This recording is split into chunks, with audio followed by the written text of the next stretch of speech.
My God, I hate drugs. Alam mo, nandito yung mga congressman, I have strongly recommended the abolition of the road tax. Uses that. I mean, you and I know that it was really a milking cow for yun sa corruption. So, baka matuloy naman yan. Baka yung pera na yan, pwede nating gamitin dito. I would like to hear the devil's advocate, the critique of I said, I'm ready to hear the critique or the devil's advocate in this crowd. I'm not the devil, sir. But kasi meron nung economic philosophy po yung road board. I mean to say the road tax.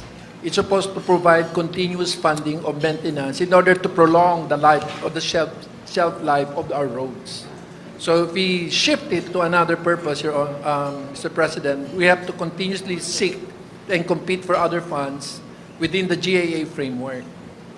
So, hindi naman po ako, I'm definitely, pwede naman natin i-GAA yan, pero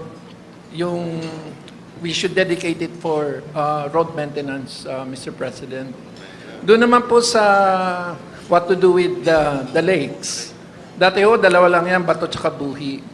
Ito kasi yung partiyo ng Kamsur, now you have 4, Baaw Lake and Nabwa Lake. So, basically, Mr. President, it's situated between two faults. I think you are here. So, it is naturally sinking.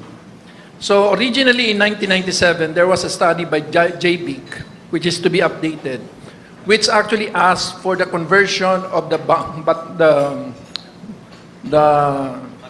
no, not the Bato Lake, the Baaw into a lake. Para po magawa na talaga as a reservoir, as a sinking, basically as a sinking, Kaso nag-oppose po during the EIA, social acceptability. So hindi po yun natuloy. That was supposed to be in 1997, the biggest project of then President Ramos, which is about 47 billion. I don't know how much it will be now. But generally, Mr. President, although I agree na we could in the short term, maibsan po, pero I think there has to be a more permanent and structured solution. Is one, do we accept it that it has to be a lake because of its geological features? Second, but of course, magagalit po yung DA, but at the same time, at least yung Nabwa, from my view, can be salvaged, but Baaw definitely has already structurally be converted into a reservoir and serve other economic purposes, Mr. President. Yes, sir. Sir, we support the abolition of the road board. In fact, I'm one of the principal authors. We support your move. Yung study lang po, yung sinasabi po ni Yusek Payabot, as of 2003 po, sir, meron na pong study about the Bicol River Basin water resource development, sir. All we need to do is update. Kasi sir, talagang kahit konting ulan, mismo yung national highway po dito, konting ulan po nagbabaha. Then Camarines Sur po is 6 in rice production. Pero despite na nagbabaha, can you imagine po sir kung hindi na magbabaha dito, baka number 2, number 3 po kami. So konting ulan po sir, baha ang kalye, apektado ang farmers, tapos yung livelihood ng mga tao po. So sana po ma-resolve under your administration yung problem sa basin po sir. Kausapin ko si Senate President, pati si Speaker, pati kayo. Wala akong objection kung tanggalin. Tatanggalin ko talaga yan. It cannot remain there as a potang inang corruption dyan. Ilagay ko, DPWH or what, payag ako unahin kayo dito. You'll have the first.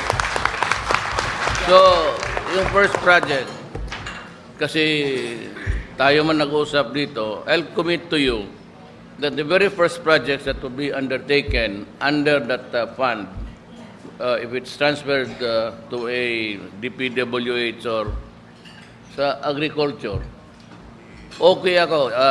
We'll start with tayo mga sobra-sobra na lang because Agusan is really a marshland. Actually, marshland ang Agusan, so mahirap. It has to evolve into something like, but that would depend on the inroads of civilization. It's actually a marshland, or ano bang sa Bisaya yan? Pagatpatan. Oh, swamp. Pagatpatan sa Bisaya. Mahirap yan. I've been there. I've been hunting in that place. Medyo, unahin na muna natin yung para sa mga gwapong tao sa Pilipinas, mga Bicolano. Tayo ni Joy.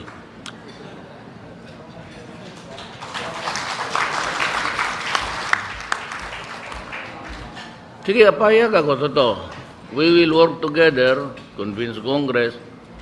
Wala naman silang magawa talaga dyan. Ayaw ko talaga. Baskisan nyo lagay. I will not release any single centavo there. Ang inayang ako. But if it can put to good use, kagaya ng perennial ninyo dito, paano ninyo kunin niya tubig dyan? Matagal pa yan. Unless you pray for a dry spell of about half the year. So, okay ako dyan. Unahin muna ang Bicol. With that money, I will give you my commitment that you'll be the first. Yes. Kunin talaga natin yung pera na. I will get it, put it somewhere else para maano sa tao. And, ma'am, how about the disturbance of the school Yes. ng mga bata? Mr. President, I only have 4 very short points. One is the cost of the damage to facilities brought about by Usman. Ang tentative estimate is about 237 million, excluding the damaged computers, which is quite tragic because we already started our projects of delivering new computers, equipment, textbooks, and furniture. Buildings lang yan, 237 million for the entire region. And I noticed that the mention was made of more than 100 casualties. Sa aming count, 32 of them were learners, so that's nearly a third. Learners, children, because when these tragedies happen at night, usually the children are the most helpless. Now, the second point I'd like to emphasize, Mr. President, is that right now our quick response fund is 2 billion. And we estimate already that with Ompong and the other earlier disasters, maubos na yung 2 billion na yan, plus Usman. So after Usman, we probably will already have exhausted available funds for quick response. Also, another response on the side of DepEd is that we plan, together with the SWD, to hold a special Brigada Eskwela. Kasi every year we have Brigada Eskwela for the entire year, wherein the entire community, parents, teachers, various groups help out in cleaning the schools, giving supplies, painting, and so on and so forth. Now, we are considering for Region 5 a special Brigada Eskwela. The way we did it, Mr. President, for Marawi, you had a special Brigada Eskwela for Marawi. A third, Mr. President, is we have been watching the pattern of the damage caused by natural disasters. And traditionally, these were caused by strong typhoons and strong winds. Kaya ang aming standard for school buildings is kailangan 350 kilometer wind velocity. But now we notice that a tropical depression can unleash and trigger tragedies and destruction of even greater magnitude. And this is because of floods and landslides. And this is what most of us in government or agencies are not prepared for, the flooding and the landslides. We are prepared for the winds, we are prepared for the heat and so on because we plan for it. Pero ngayon, a building feature now of disasters is the smallest depression already triggers floods and landslides, as in the case of Sagnay. Kasi it's not even a storm, Mr. President, pero baha na.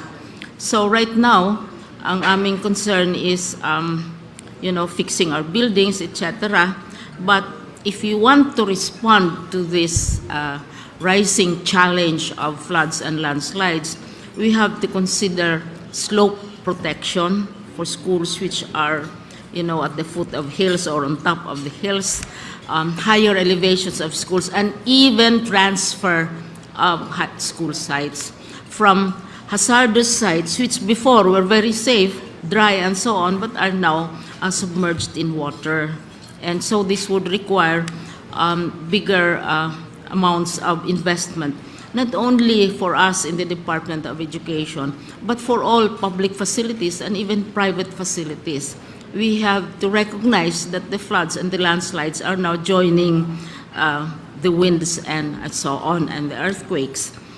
Now, DepEd has only funds for site titling. So, finally, Mr. President, since we are in education, we always ask, what are the lessons that we can learn from this recent experience? One is that we cannot be business as usual in the usual preparation for typhoons, na yung wind and so on, yung communication, etc. We have to include already flooding and landslides because nawi-weaken na yung ating geological atmosphere. And this requires, of course, huge budgetary outlays. And we are suggesting that it should be considered as part of the budget process, that we consider the accelerating damage, which are already irreversible. So every year we have more and more damages, which we have to prepare for. So my financial requirements yan. And finally, Mr. President, I always say finally, Mr. President, our immediate response of government is we give into their immediate needs, like the food packs, the clothes, etc., building materials. And after the storm, then we prepare for the next round of disasters again.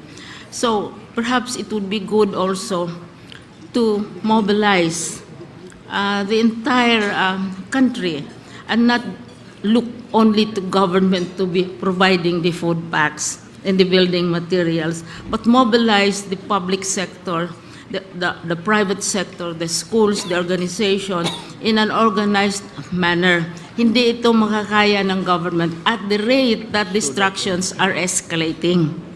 The extent of the damage has been escalating so much that government may not necessarily have the sustained funds to catch up with the worsening situation in climate change. So siguro kasama dito is really mobilization of the public, the citizenry.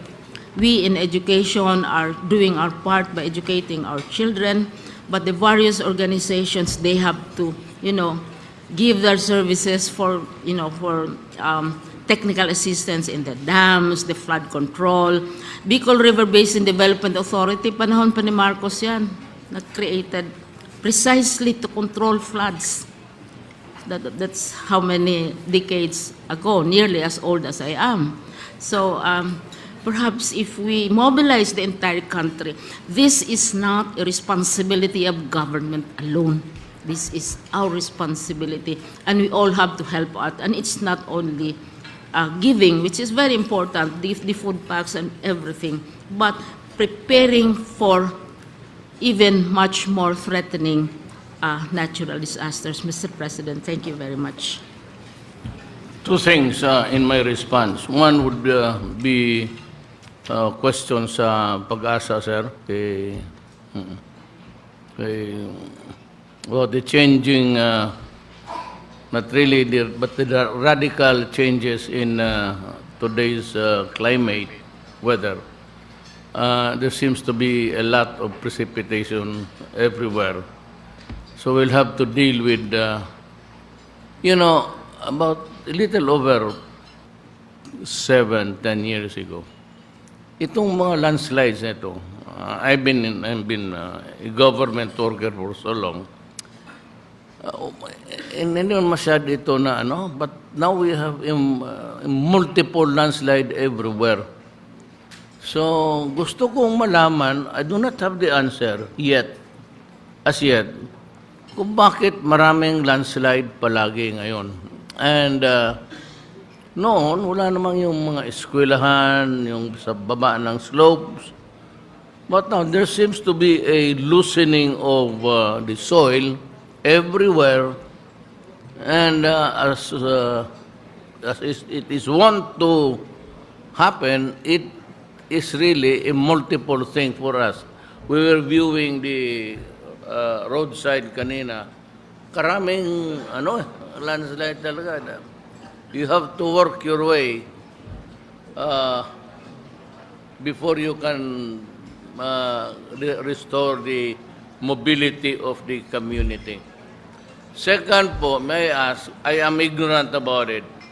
Bakit ho maraming tubig sa Kiboy o kay Pagasa?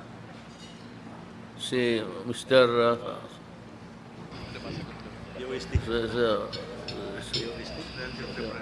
Pati Solidom. Solidom because you predict the weather. Predict it somewhere else and Good afternoon, sir. Yung first question, why are we noticing many landslides now? Obviously, with global warming, we are experiencing more rain. Unfortunately, it's not rain that triggers landslide as well. We are also developing many areas. We are constructing roads. If you notice, many of the landslides in the Bicol area are along road cuts. And unfortunately, many houses were built on road easements and also on the lower end of the roads. So with the development, we also have to make sure that we employ slope protection, saka drainages po ng ating ginagawang kalsada, so that this will not be the site of future landslides. So merong risk of development if we don't really do these things properly. Now, why was the rainfall so high in the area? First of all, a tropical depression is the lowest category of tropical cyclone in terms of wind speed. However, it also moves very slow. Parang, kumbaga, hindi makamove on yan ng mabilis. So it brings a lot of water, and because it moves very slowly, it dumps a lot of rain in the area. Unfortunately, when Osman came closer to Visayas, it moved very slowly, parang nag-park siya. 28, 29 na lang siya naglandfall. So, in addition of the forecast moderate to heavy rainfall, nadagdagan palalo yung ulan kasi hindi siya umusad. And that is why, Mr. President, dumami po yung ulan. The rain was essentially, 2 days of rain was almost equivalent to the whole month of December historical rainfall in Bicol. If the tropical cyclone would have moved faster, then the rainfall in the Bicol area might not be very high, but still, it's still way above the threshold of triggering landslide po and flood. So yun po yung cause. But going back to the frequency of landslides, it's a combination of many factors. One is the changing climate, plus the fact that yung mga soil with time nagiging weathered, mas erodible. Yung mga dinaanan po from Tiwi to Sagnay ay easily erodible material.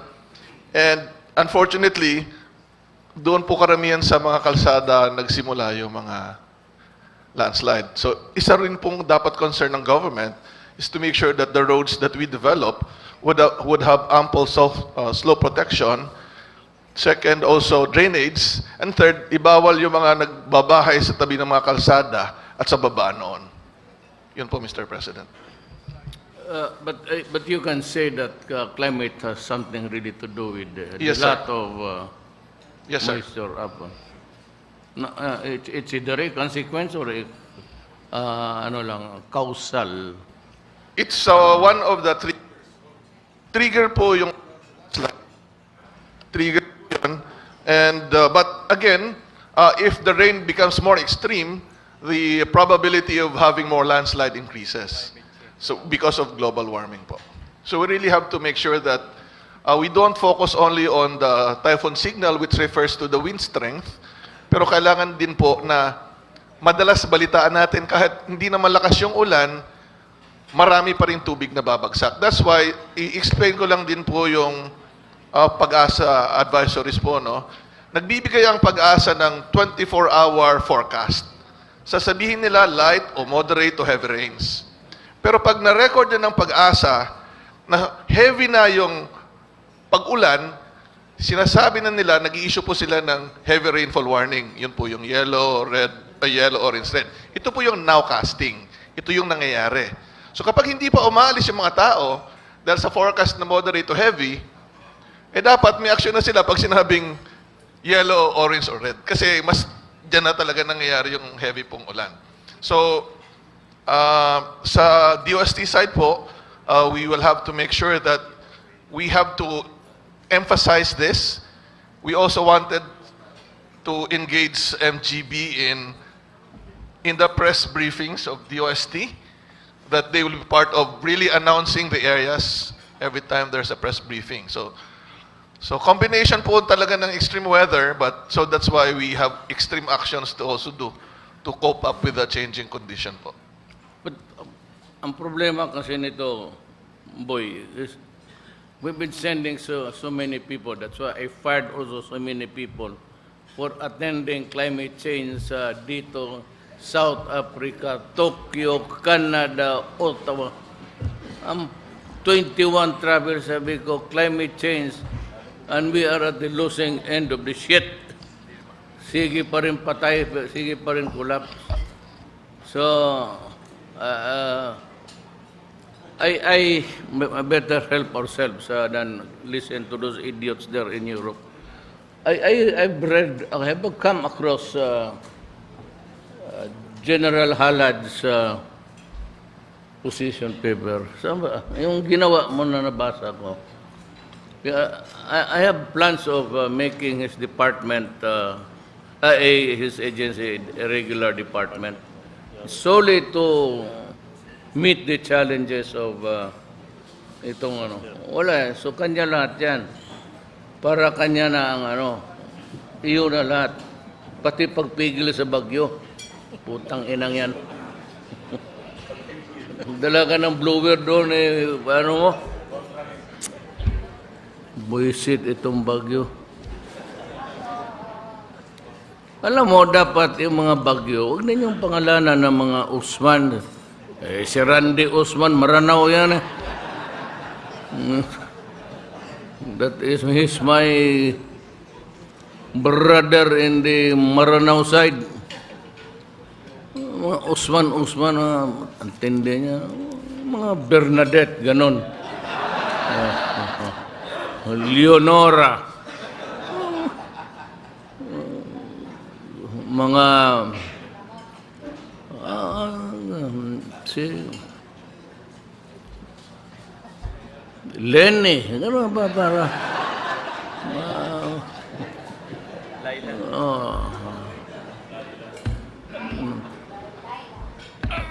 no, we should not take her name in vain. She's pero nakita ko yung ano mo, paki-kompleto na lang noon. General Halad has been there very much ahead than the other. Kung ano daw, tingnan mo kung, and I will ask Vidal Dia to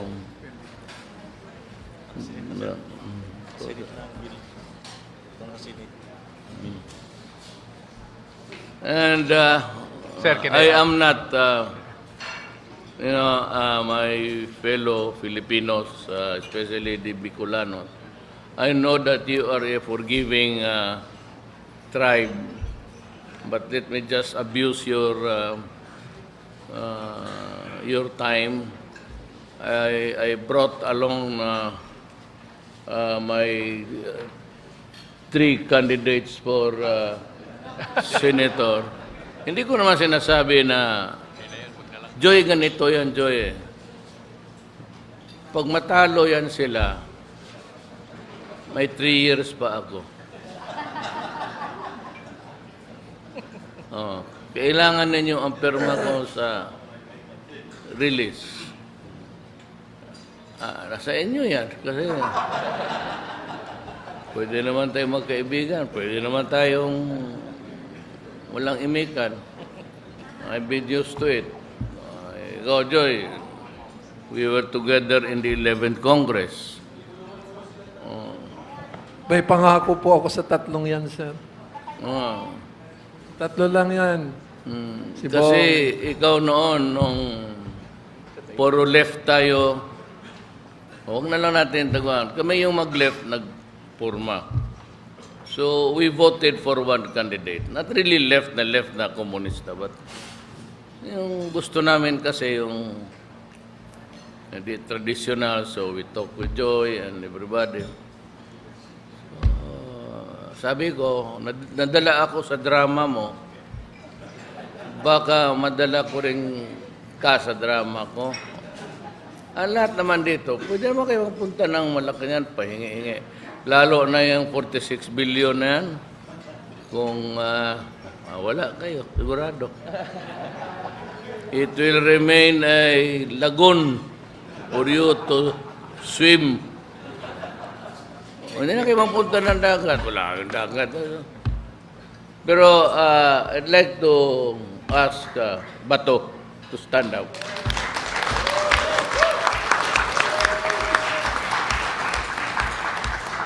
Let me abuse government time. Ano lang naman eh. Alam mo ito si Bato talaga.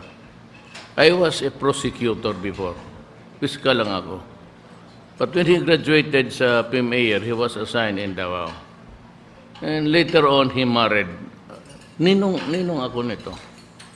And I said, I cannot use any other word except to say that he is really fundamentally honest. Totoo yan. For all the many, hinihingi nila, binibigay ko talaga sa kanya because may produkto eh. Pag may kidnapping ganon, tapos ibigay mo, sabi ko, bilhin mo, putang ina, wag mong dalhin sa akin yan buhay, ha? Patay talaga yan. Patay na kidnapper, wala mang ibang solusyon yung mga animal na yan. Pati droga. So, Bato was really, not because of his friendship or liaison with me, but because he is really patriotic. At marami itong dinaan during the Sparrow days na marami kaming kasama na namatay dyan sa Davao. But he survived. And he would like to, I'm endorsing him, Senator. Pati kailangan yun. Nakita naman ninyo. I'm not trying really to derogate anybody. May mga military naman dyan. Nakita mo naman ang ginawa. Was there any legislation of significance? Wala. Puro pambaboy ng tao. Sabi ko, bigyan naman ninyo ng Mindanao. He's a military man. He's good. Galing PMA yan. And I said, what I like about him is that he is fundamentally honest. I can assure you. But more than that, after this election, I would be there still for 3 years. So, kung hindi tayo magkaintindihan dito, bahala kayo. another one, ang hindi ko talaga na maski kayo. Alam mo si Francis Tolentino? Alam mo kasi ito, I knew him since he was Vice Mayor. Nagmumotor kami noon, Tagaytay. Sa motor kami nagkakilala. Matter of fact, we toured the entire country, the length and breadth of the Philippines, nakamotor lang. Francis, walang hangin ito. Abogado. Ako, hindi naman ako. Tingnan mo yung pinaparada nila na mga kandidato. You think that they would really be contributing something to the country? You keep on electing and re-electing only to say na hindi ko man hindi ko forte. You aspire for a position and mean you are there, a sacred one at that. You just belittle it by the way. Hindi ko man feel yan. Kasi ito si Francis was a mayor. Kung ninyo, mas isa, ipagpalit ninyo dyan sa mga... Ako, I do not want to mention. But look guys, ang Pilipino talaga, showbiz eh. Now, lagyan ninyo ng mga tao na, for after all, we are in a thick, the ship of state of the Republic of the Philippines is sailing on rough waters. I am not saying that there is a storm, but unless we get through with this BOL and what would be the reaction of Ms. Wari, sabihin niya is left behind is something which I have to work overtime. Pero ito medyo okay na sa atin. Ang talagang medyo matigas na nakikita ko na wala talagang pag-asa, ito si Season. And dito sa Bicol, malakas ang NPA. Yan na lang talaga ang dito. Wala tayong makuha dyan sa NPA. Baski na sabihin nila walang coalition, but they want to join yung mga economic bodies natin, kaya na NEDA, itong Department of Trade. Mahirap yan. Even when si Tigualo was in, pati si Mariano, kung hindi ko hininto yung occupy ng gago, gusto ko ngang kausapin yung... Well, he was there, a cabinet member at that. He was egging people na, sige, mag-ano ka, okupasyon. If there is a vacant lot, sige, you. Kaya I was forced to come up, sabi ko, do not do that because I will order the law enforcement to arrest you, and if you fight, to shoot you dead. Yan lang ang pantakot talaga. Hindi pantakot. Yan talaga ang gawin mo. Anso pagsabi na matay, ay putang ina. Sinabi ko na sa yung wag ninyong gawin. Tapos si Tigualo, yung pangtawid, doon nakikita sa kampo ng mga NPA yung mga envelopes. Okay man yan. Wala akong problema. Total, mahirap rin itong mga gagawin to eh. Ang problema lang nito, they do not know what is really the real score and what is the impact of the insurgency sa kanilang buhay. Wala mga, they were so Season. Tapos maniwala silang utak na Season na. Pero sabi ko sa inyo, I pray that if there's going to be a talk, really talk, I don't know what will happen, and if it can happen at all. Mas mahirap kausapin ito si Halandone, pati si Agkawili. Si Agkawili sinahaluan ng mga legal-legal dyan. Sabi ko, wala. They came here, they wanted to talk to me. Sabi ko, ano. Yung mga legal-legal na yan. You come, cut, and cut cleanly. You adapt the democracy that we find ourselves in. Yung pangatlo, hindi to si Bong go, he is only go because his father is Chinese. But ang mother nito, tesoro to. Paugali ng mga taga-Davao na Batangueño, may magago rin talaga. No. Kaya galit rin ito sa NPA kasi yung lolo niya, si Ogos, mason yun. Maglaro ng golf sa Davao, binira sa Bunganga.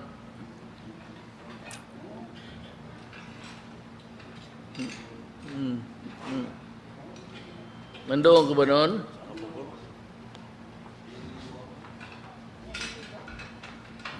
Bakit ka matakot? Left ka man. Kuya yung negotiator ko. Ito si Bebot, left talaga to. Bula-bula pa tayo. You know, when Partido was formed, right after EDSA, sumali kami dalawa. Talagang amin is, we fight this in a Republican form of struggle. Nung nandoon na kami sa partido, after a few days of pumasok na itong mga hardcore, yung mga sabi ko kay Bebot, sabi ko, Bot, hindi ako pwede na. I cannot be fighting the Filipinos by armed struggle. Papatay ako ng kapwa ko Pilipino dyan. Sumibat ako. Sumibat talaga ako. Sabi ko, hindi ko kaya yan. Ngayon, hindi na kami magkaintindihan pero I'd like you to know that we are keeping the fire burning and hindi mo pwedeng sarahan You cannot afford to lose all channels of communication. Mag-iwan ka talaga baski maliit. Mag-iwan ka baski maliit. So meron yan, sabi ko, sige, basta walang coalition and yung malalaking undersecretary siguro, o director, total na, pwede mo yan. But not money. Mahirap.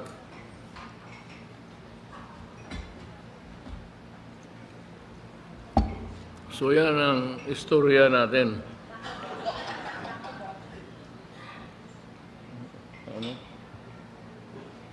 Ito rin, tatlo sila. Si Bato, sabi ko kasi Bato, na sumama ka na ngayon para and also, the military ways, you protect also the sector that you know best to handle. Mga military, kinakaya-kaya mo na, pinagsisigaw-sigawan pa. Huwag pumayag ng gano'n. State your case plainly, truthfully, respectfully. So, ma'am, yung iyo, I was listening to you. Yung we will take it up with there's a cabinet meeting coming up in a few days. I-connect ko kayong dala because he has a good plan. And of course, with your input, tapos kay Edel Rosario, siya may-ari ng NHA. Mabilis ang ating, yes sir, boy. Sir, that we will have to complete the installation of manned synoptic stations in all provinces. So mga 20 provinces pa po ang wala. So we will complete that. And I would like to echo a suggestion coming from our one of our mayors, Mayor Padilla here of Panganiban. He said that maybe we should include the transistor radios in the emergency kit of people kasi kung minsan pag nawala ng signal, mahalaga po yung mga transistor radios for dissemination. Ito, critical messages that cannot be conveyed anymore sa... Tama yan. Marami ngayong ano. Yes, DTI, boss. Secretary Lopez. Just to complete the report, at least sa atin po, we have monitored before and right after the tropical depression, yung supply ng mga produkto at saka yung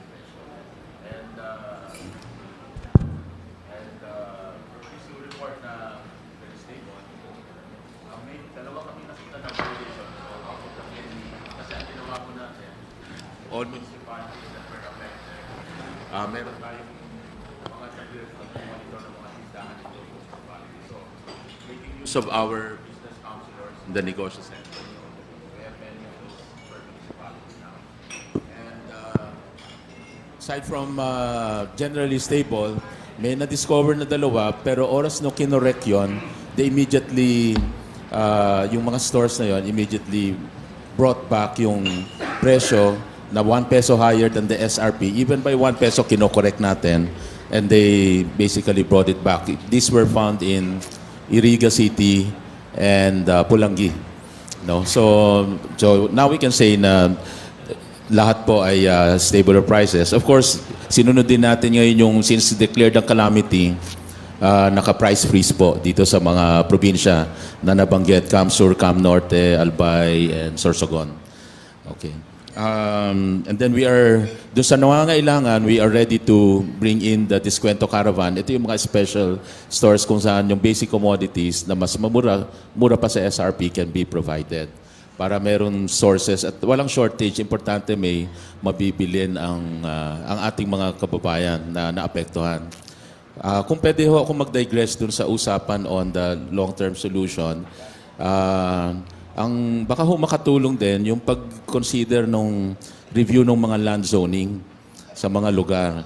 Kung meron ng mga safe na lugar na alam nating safe, yung mga next project should be located there, whether residential, commercial, the roads. There are places na pagka ni-review yung land zoning po and part of the land use plan, will give us a direction where to build the future.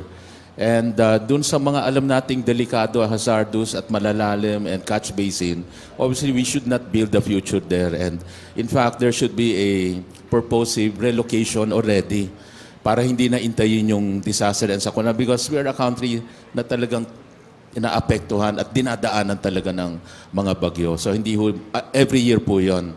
So talagang really have to plan for the future and strict implementation at the local government level. Kung bawal sa lugar na yun, bawal dapat talaga.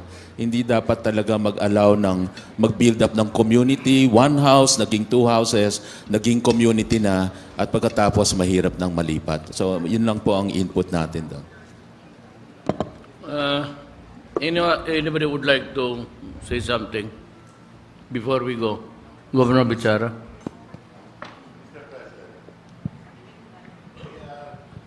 We have acquired lands already for settlement, relocation. And we're still acquiring. But we can also do the site development. But our problem is the houses. And I was informed that the NHA doesn't have enough funds. It was slashed down. So do we have funds for this purpose, for housing? Well, si Eder Rosario, when he was appointed, right after yung sa Marawi, tinawag ko siya because there was a lot of matrix in front of me and it was convoluted. And it it really encourages one, corruption. Second is indolence kasi maraming committee. Nawag ko si Ed, he was with the Defense Department at the time. I appointed him undersecretary. Sabi ko, tawagin mo si De Rosario. So, kilala ko to siya, sir, kasi naging task force daw ako. Sabi ko na, maghanap ako ng pera, build me something like, ilan na ba nagawa mo ngayon, Ed?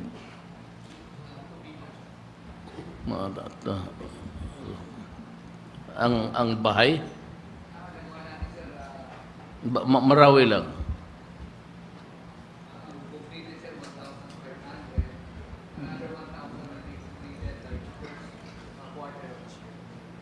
Okay, ganito ang ano ko. Basta, there's a fund that we're trying to, sinisilip natin. If it can be freed and transferred to another department for good use, I said, I will ask Ed to initiate some mga houses dito sa napili mo na lugar which you think are safe. Maybe I'll give you 300 houses. Okay na siguro yan? For Albay, how about covering Sur? Kasi mag-relocate din sila eh. Hello. Use this one. Thank you, Mr. President. Siguro pwede po natin simulan dito sa Barangay Patitiknan where 30 people died the past few days. The province has already located a provincially owned lot, 25 hectares. 552 households po ang buong Barangay Patitiknan, and based on MGB, the whole barangay is landslide prone. So pwede po ilipat ng province 25 hectares kung may pangtapat na pambuild ng houses na disaster resilient. Once I said we get that money, I have made my objections. And the House, salamat naman sa inyo, agreed with me. And the Senate also wanted it, so wala tayong problema. Ang akin lang, if they would listen to my appeal that we use part of the money for the pressing problems of Bicol. It's about 46 billion. Tama-tama lang kung walang swapangan dyan, pagbigyan natin yung iba. I'm ready to spend the money to improve the topography of the place and make it safe for people to build houses.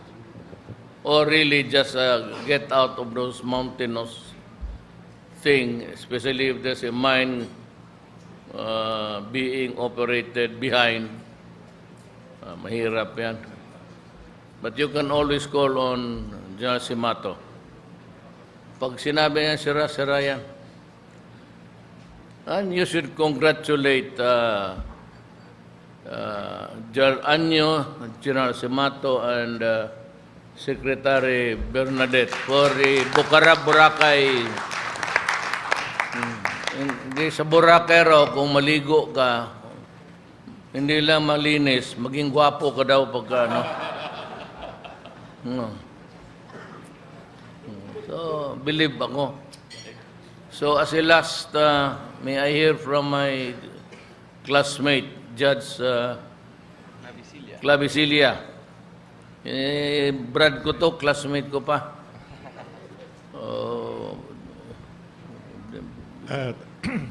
Thank you, Mr. President. Our office, the Office of the Presidential Assistant for Bicol, at the outset of Typhoon Osman, we were able to mobilize the different governmental agencies, national in scope, including the DSWD as our lead agency, the Department of Public Works and Highways, the Department of Agriculture, the Department of Health, NEDA, and the ILG. On our part, Mr. President, we utilize or mobilize these agencies for the simple reason that they have the funding and the manpower. And I'm very happy to report to you, Mr. President, the cooperation and support given by these agencies to your administration. So all these concerned agencies have reported to their central offices, and we have already heard their explanations, their presentations, and I'm happy that you gave our region, the Bicol region, the priority insofar as the misuse of the road board is concerned. Kailangan po namin talaga ang funding because marami pong na siraan pong bahay. And when the four municipalities in Rinconada, Buhi, Iriga, Nabwa, and Baaw, andoon po ang mga government agencies na nag-respond kaagad. And I'm very appreciative of the support given by Director Arnel Garcia, who is the president of the Regional Directors Association of Bicol, for their utmost support and cooperation. Sana po may their tribe increase. Thank you, Mr. President. Alam mo, classmate, ganito yan, I think I appointed you as presidential assistant for Bicol. Good, because the last time there was a disaster here, there was a calamity, and I needed somebody as a point man who supervised and who gave me the information from time to time was Attorney Tolentino. Si Francis. Yes. He stayed here for about 2 months, I think, just to oversee all of those things. Now, alam mo kasi, I'll give you the stuff that you want. Thank you, Mr. President. Thank you. We have not yet approved our budget. Yeah, I know. You just wait. I will give it to you, but yung trabaho niya, yun na ang trabaho mo. I welcome Because that. maano ito next election time, and God forbid if there's anything else that I have to take care, so ikaw yun. So tayo na ang magtawagan. Thank you, Mr. President. Ilan ang gusto mong stop? 20 beautiful women? You know, the reason why I give you the priority in the project is that you have a very beautiful vice president here. Leni, tell her that she's really beautiful. So, kung wala na, we will fly out because I have late dinner. Yes, sir. May I help you? Good sound test. Good evening, Mr. President. Just like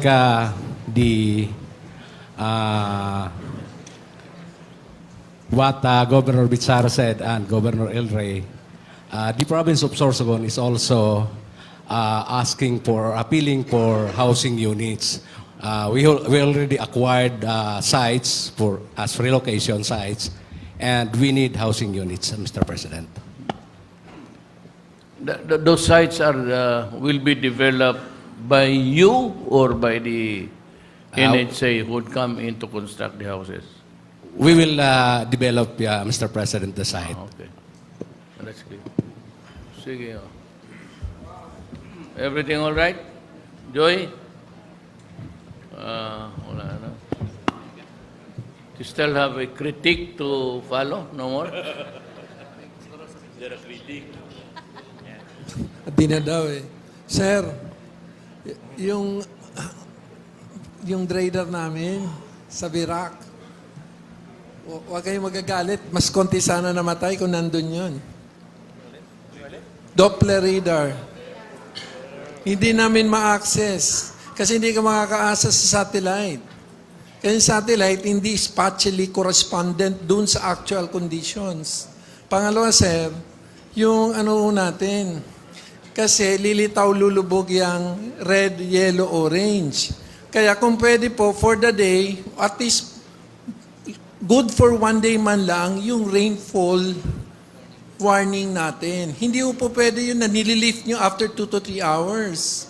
So kung if you have at least a more long-term rainfall forecast, absent any major visible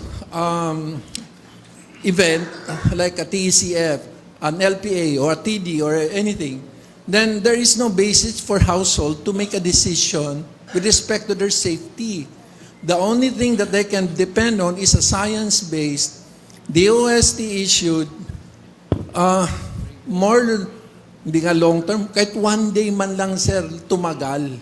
Kasi nga, yun na nangyari. Kasi lulubog, lilitaw yung yellow, orange, green, yellow, orange, red ninyo eh.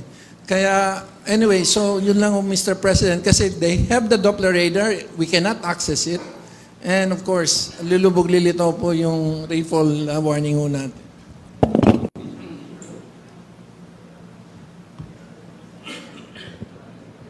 Thank you po, Governor, Congressman Salceda. Actually po, ang BSAT natin na nagbibigay po ng road data sa Legazpi at pwedeng i-access ng APSIMO ni Cedric ay nasa back na po at kasi forbidding po yung BSAT na connectivity na yun po. So nasa back na po yun at pinapangako po namin na within February po ay na po yan. Ma-access na po natin yan dahil wala po kami magawa sa bidding process po.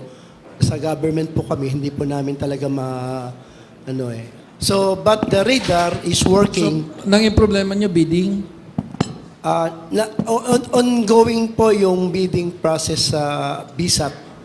At pinapangako po namin na ipapastrak po namin dahil ang radar po ay gumagana, ang press data lang po ng binibigay ng BSAT, yun lang po nagkaroon ng pero ginawa po namin ng paraan, tineturn namin ito JPEG, binibigay po namin through internet at na-access naman po sa Legazpi and then naibabato po sa Manila po. Thank you, Mr. President, for coming. It's very inspiring to all Thank you Bicolanos. for your questions also. Yes, sir. May I help you? Governor Talyado po. Sir, sa Camarines Norte po, itong napakalakas pong bahang ito, malaki rin po ang damage sa amin. More or less po 1.4 billion ang damage po sa amin. Ang malaki po rito yung mga infrastructure. So, ang Camarines Norte po, ito rin ay sa mga prone sa landslide. Kasi po, ang namatay po namin sa landslide is 12. Dalawa po sa baha. So, ganoon din po, yung ibang mga governor narinig ko po, yung problema rin yung may lote rin po kami na pwedeng paglagyan po ng housing project. So, sana po matulungan po ang Camarines Norte para makapagtayo kami ng mga housing project sa mga doon po sa dapat mga i-relocate. Then isa pa po, meron kami isang river doon, napakalaking river, na catch basin po din ito. Pag umulan po sa Camarines Sur, doon po ang baksak sa amin, sa Quezon Province po. Pag umulan po doon, sa amin po ang baksak. So, kailangan din po ito ma-dredge. Kasi po yung bahay ko din po ay kami rin po ay, yung bahay ko rin po ay isa rin sa mga biktima. Kasi po, dalawang sasakyan ko po, lumubog. Ganun po kalaki ang tubig sa Camarines Norte. Thank you, sir.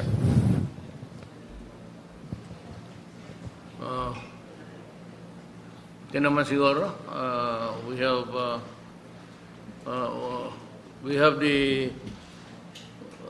got the knowledge we want to hear from you, so the wherewithal, where to come. Basta ang pangako ko, once that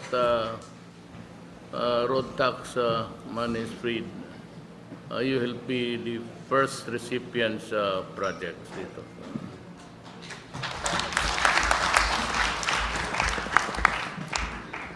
Yun, kasi kayo yung tinatamaan palagi. Ano bang kasalanan mo? You must be leading a sinful life. God damn it, Clavizilia. Let's go home. Pag ano, 1, 2, 3 sila, may bonus po ah. Pag 1, 2, 3 sila. Thank you very much, Mr. President. Thank you, ladies and gentlemen. And that ends our situation briefing. May we request everyone to please remain seated as until the President is about to leave the hall. Thank you.